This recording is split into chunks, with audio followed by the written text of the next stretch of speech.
We covered a lot of territory in this module. Let's review the objectives. We turned the business requirements into a view, model, and controller for the product list feature of the application.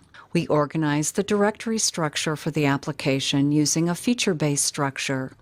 We built the view to display the set of products and made that view smart enough to only download the product images on user request. We defined the main module for the Angular application. We used an immediately invoked function expression, or IFE, to ensure that we were not defining global variables or functions. We built the controller and registered it with the module.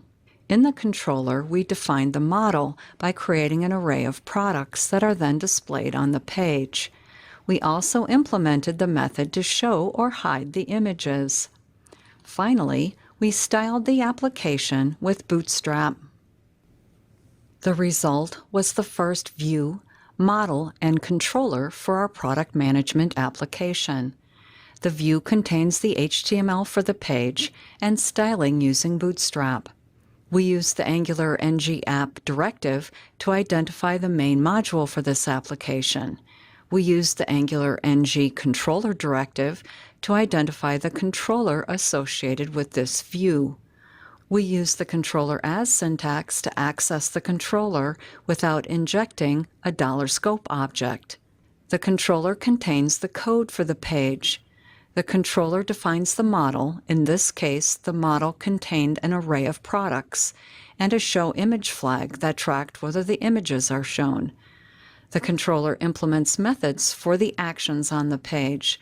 In this case, the toggle image method toggled the display of the images. At this point, we have covered several of the tasks we identified for building a line of business application. We looked at the business requirements for our first page and turned those requirements into application features.